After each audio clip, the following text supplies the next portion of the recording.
Histoire. Une histoire sans les preuves n'est pas une histoire. C'est juste peut-être une histoire romanesque qui n'a aucun rapport avec l'histoire vraie. Vous voyez cette médaille?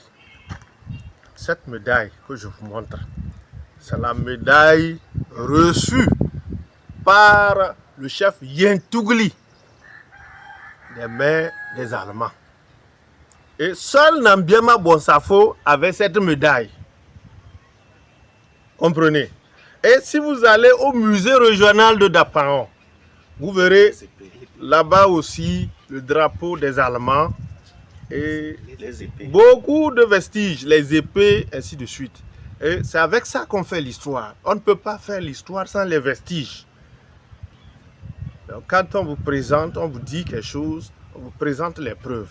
Une histoire sans les vestiges, peut-être c'est une tentative simplement de dire des choses intéressantes. Médaille, vous m'avez demandé à quoi cela sert. En fait, Nambiema Bonsafo et Yentougouli, ils entretenaient des relations extrêmement difficiles.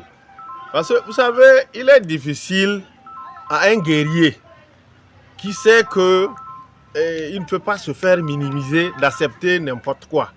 Alors quand les Allemands sont arrivés, ils ont constaté cette atmosphère électrique et pour essayer de les amener à s'entendre, ils ont essayé de faire un traité demandant à Yentougouli de reconnaître aussi la supériorité de Nambiema Bonsafo. Et en guise de l'acceptation de cette manière de vivre pour une bonne cohabitation, ils leur ont donné des médailles. Et ces médailles symbolisent l'entente entre Yentougouli et Nambiema Bonsafo. Voilà. Ok. Et après, je vais essayer de vous expliquer tout. Vous voyez la décoration là? La toge là, elle est rouge. Elle était offerte par les Allemands. C'était une grande toge comme ça.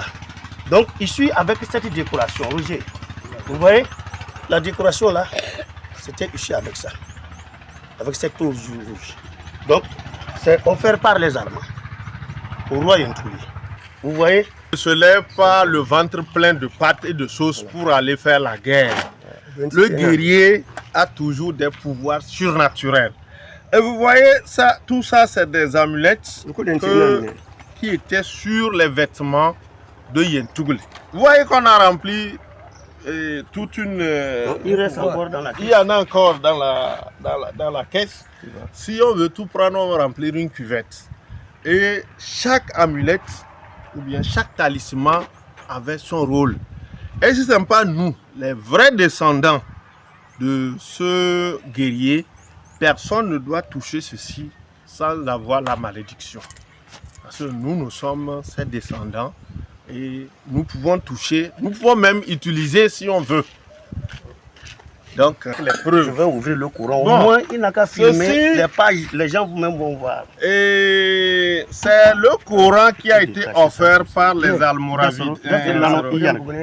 C'est le Coran qui a été offert par les Almoravides. Parce qu'ils ont voulu, quand ils sont arrivés, d'abord ils s'étaient rendu compte que c'était... Ils s'étaient rendu compte que ces gens-là, mieux vaut aller doucement avec eux plutôt que d'opter pour la guerre.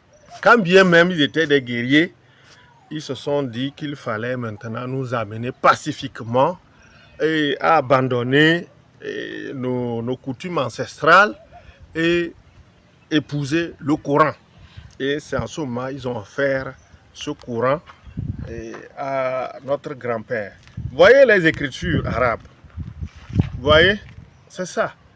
L'histoire se fait avec des preuves. Vous voyez, l'histoire se fait avec les vestiges, des preuves. Vous voyez que des pailles n'arrivent même plus à se décoller. C'est ça. Les Almoravides ont offert à notre grand-père guerrier Yentougouli.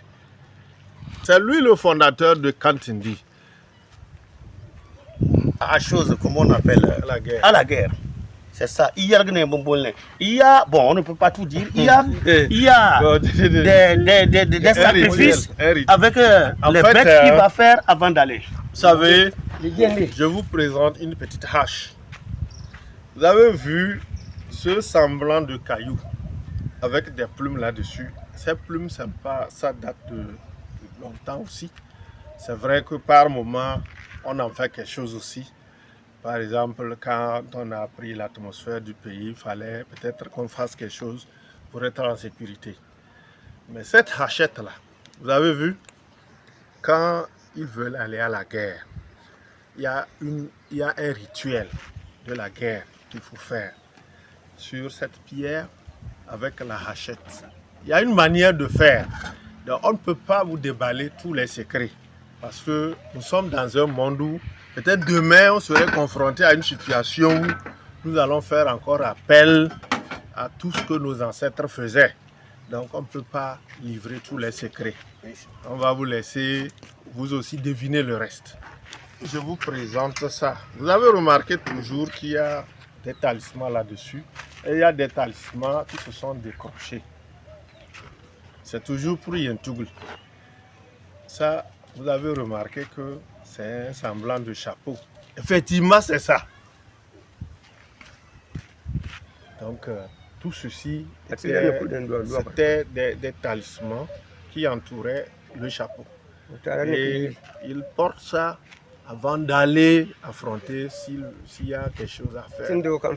Donc, ils étaient tellement protégés avec les pouvoirs traditionnels. Si j'avais un mot à dire en conclusion, c'est que toute l'histoire doit être revue.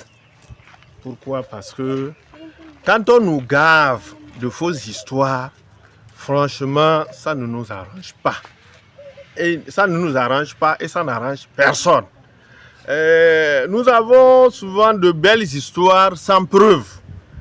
On dit ceci, on n'exhibe aucun vestige pour dire non, c'est ça, c'est ceci, c'est cela. Quand on dit ce n'est pas le cas. Quand vous venez, quand on vous parle de quelque chose, c'est que nous sommes en mesure de vous apporter la preuve de la chose. Et c'est de cette manière que l'histoire doit se faire. L'histoire ne doit pas se faire comme quelqu'un qui fabrique des contes juste pour amuser la galerie. L'histoire doit être réelle. L'histoire doit être vraiment un fait qu'on peut vérifier dans le temps. Mais pas on va raconter des choses parce que c'est une marque fabriquée par tel pour séduire tel ou se donner tel avantage ou bien par orgueil. Non. À Kantindi ici, nos parents ont été les propriétaires du royaume de Kantindi. C'est eux qui ont géré Kantindi, c'est eux qui ont créé et géré Kantindi. Et nous avions été fidèles, nous n'avons pas voulu déformer l'histoire. On vous a dit textuellement comment les choses se sont passées. Et s'il y avait du temps, vous avez vu, nous sommes avec notre grand frère. On devait vous dire beaucoup de choses intéressantes. Mais juste comme c'est quelque chose de précis et concis, nous n'allons pas vous donner beaucoup de détails. Si vous voulez compléter les vestiges qu'on vous a présentés, vous allez au musée régional d'Apaon. Vous verrez tout ce qu'il y a et qui vient de Kantindi. Là, vous n'allez pas nous dire qu'on vous a raconté de belles histoires. On vous a dit ce qui s'est passé réellement. Merci, monsieur le journaliste. Merci, mon cher.